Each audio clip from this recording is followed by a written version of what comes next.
আপনি কি আপনার দলিলে যে ভুল রয়েছে এই ভুল নিয়ে চিন্তিত, কিংবা আপনি একটি দলিল তৈরি করে পরবর্তীতে দেখছেন যে সেই দলিলে মারাত্মক কিছু ভুল হয়েছে? এখন আর কোনো চিন্তা নেই। আসুন আজকে আমরা এই বিষয়টি নিয়ে একটু আলোচনা করি। তবে আমার ভিডিওটি ভালোভাবে বুঝতে এবং আপনার সমস্যাগুলো সমাধান করতে প্রথম থেকে না টেনে শেষ পর্যন্ত কিন্তু দেখতে হবে।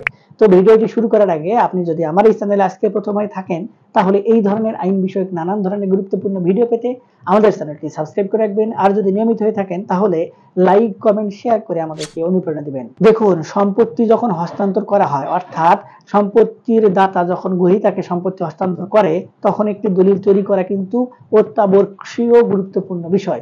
এখন এই যে দলিলটি আপনার অত্যাবশ্যকীয় বিষয় হয়ে দাঁড়িয়ে গেছে, এই দলিলটি যদি তাড়াহুড়ো করে কোনোভাবে ভুল ভ্রান্তি রেখে আপনি দলিলটি তৈরি করে পরবর্তীতে রেজিস্ট্রেশন করেন, তাহলে সেই দলিলটি কিন্তু পরবর্তীতে বাতিল হওয়ার সুযোগ রয়েছে, কিংবা সেই দলিলের যে কার্যক্ষমতা সেটি কিন্তু কমে যাওয়ার সুযোগ রয়েছে, কিংবা সেই দলিলের বলে যে আপনি সম্পত্তি হস্তান্তর করে কিংবা গ্রহণ করে কিংবা ক্রয় করে ভোগ দখল করছেন, সেই ভোগ দখলও কিন্তু অবৈধ হয়ে বাতিল হওয়ার সুযোগ রয়েছে।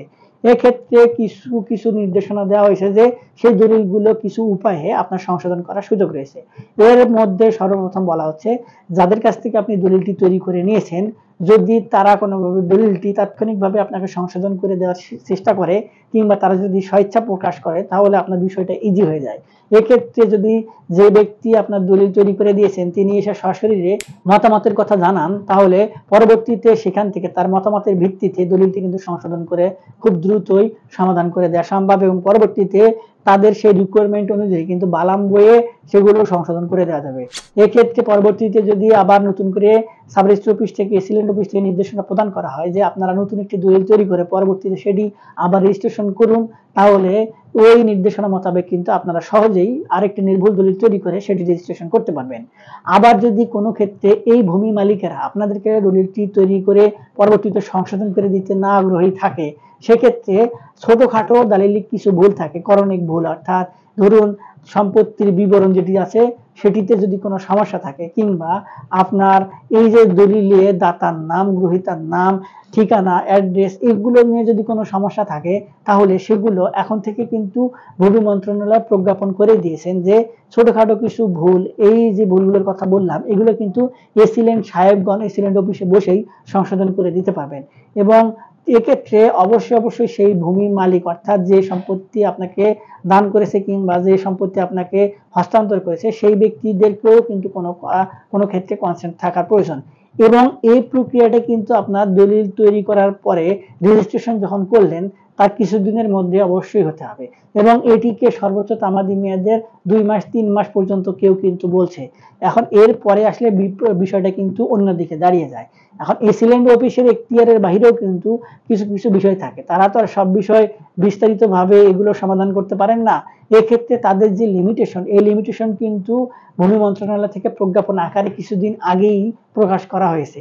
এখন এটা ছাড়াও এখন কিন্তু ভূমি অপরাধ প্রতিরোধ এবং প্রতিকার আইন, ভূমি স্বত্ব আইন এবং প্রজাস্বত্ব আইনে কিন্তু কিছু বিষয় স্পষ্টভাবে বলা হয়েছে, যে বিষয়গুলো এখন অত্যন্ত জটিল হয়ে দাঁড়িয়ে গেছে।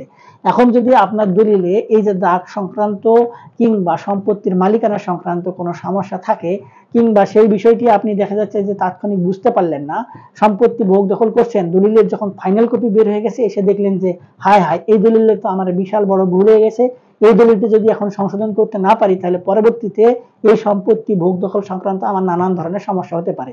এটি কিন্তু চিরস্থায়িত একটি ঘটনা, এবং এই ঘটনার কারণে কিন্তু অনেক ব্যক্তি সম্পত্তির মালিকানা হারিয়ে পরবর্তীতে তাদের যে বৈধ মালিকানা সেটিকেও খইয়ে আগে যে যার কাছ থেকে সম্পত্তি হস্তান্তর করে পেয়েছিলেন তার পূর্বপুরুষের সূত্র ধরে, ওয়ারিশার সূত্র ধরে পরবর্তীতে ওয়ারিশারা কিন্তু সম্পত্তি ভোগ দখলের সুযোগ পায়, এবং তারা এই সুযোগটি কিন্তু নেয়।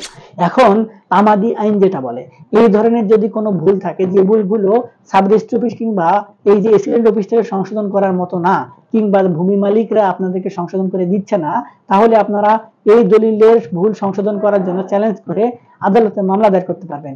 এক্ষেত্রে আপনাদেরকে তামাদি আইনে সর্বোচ্চ, অর্থাৎ দলিল যেদিন থেকে তৈরি করবেন সেদিন থেকে সর্বোচ্চ 3 বছরের মধ্যে সংশোধনের জন্য কিন্তু মামলা করতে হবে। এখন আপনি যদি মামলা করেন এবং পরবর্তীতে আপনি যদি প্রমাণ করতে পারেন যে এই দলিলে কিছু করণিক ভুলের কারণে এই ভোগান্তির আমি শিকার হচ্ছি, তাহলে আপনার ওই দলিলটি কিন্তু সংশোধন করে দেওয়ার যে সুযোগ সেটি কিন্তু আদালত করে দিবে এবং সংশোধন করেও দিবে। এবং যদি তারা না করে দেয় তাহলে পরবর্তীতে যদি যে নির্দেশনা থাকে সেই নির্দেশনাগুলো বাস্তবায়ন করবেন।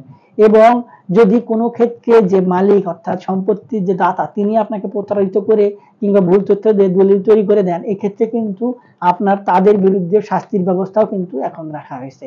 এখন আরেকটি বিষয় থাকে যে আপনি 3 বছরের মধ্যে যদি এই যে দলিল সংশোধন এটির জন্য মামলা না করতে পারেন সেক্ষেত্রে কি হবে?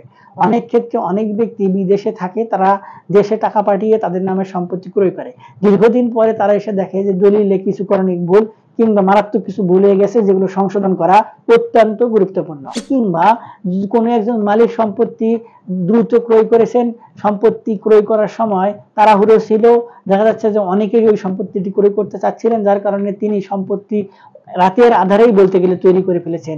রাতের মধ্যে সবকিছু চিন্তা ভাবনা হয়েছে, সকালবেলা উঠেই রেজিস্ট্রি অফিস খোলার আগেই তারা রেজিস্ট্রি অফিসে বসেছিলেন, তারপর তড়িঘড়ি করে যত দ্রুত সম্ভব দলিল তৈরি করে রেজিস্ট্রি করে ফেলেছেন। পরবর্তীতে ওই দলিলের বলে সম্পত্তি ভোগ দখল করছেন। ফাইনাল কপি যখন বের হয়ে আসছে তখন লক্ষ্য করেন নাই, এখন 3 বছর পরে এসে লক্ষ্য করছেন যে দলিলে ভুল হয়েছে। সেক্ষেত্রে তামাদি আইন কিন্তু বাড়িতে হবে। এই 3 বছর মেয়াদি যে কথাটি বলা হচ্ছে সেটির ক্ষেত্রে প্রযোজ্য হবে না। এক্ষেত্রে আপনার ওই দলিলের বলে কিংবা ওই সম্পত্তির বলে আপনার মালিকানা ফেরত দেওয়া কিংবা মালিকানা প্রতিষ্ঠা করার জন্য ঘোষণামূলক মামলা করতে হবে। এক্ষেত্রে আদালতে যদি আপনি এই বিষয়টি প্রমাণ করতে পারেন যে ওই সম্পর্কিত যে আপনি মামলাটি দায়ের করেছেন সেটি আসলে আপনার পূর্ণ অধিকার রয়েছে কিংবা ওই সম্পত্তিতে মালিকানায় ফেরত যাওয়ার কিংবা মালিকানা প্রতিষ্ঠিত করার আপনার লিগ্যাল রাইটস রয়েছে, সেক্ষেত্রে আদালত থেকে যদি সন্তুষ্ট মনে হয়, সকল প্রমাণাদি যদি আপনার পক্ষে থাকে, তাহলে সেক্ষেত্রে আপনার জন্য কিন্তু একটি রায় আসতে পারে। এবং এক্ষেত্রে দলিল যদি ভুল হয় সেই দলিল বাদ আপনি আদালত থেকে যে রায় পাবেন সেটি দলিল হিসেবে কিন্তু গ্রহণযোগ্যতা রাখবে।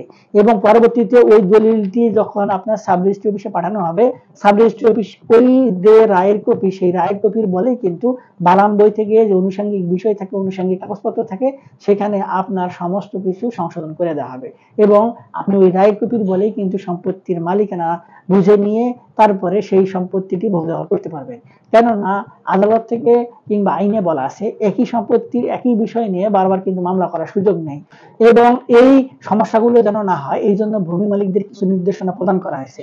এই নির্দেশনাগুলোর মধ্যে অন্যতম হচ্ছে, আপনারা যখন কোনো দলিল তৈরি করবেন অবশ্যই সেই দলিলটি স্বচক্ষে নিজে একবার পড়ে দেখার চেষ্টা করবেন এবং সকল ডকুমেন্টের সঙ্গে সেই দলিলে উল্লেখিত যে তথ্য জমি সংক্রান্ত মালিকানা সংক্রান্ত বিষয়ে সেগুলো একটু চেক করার চেষ্টা করবেন।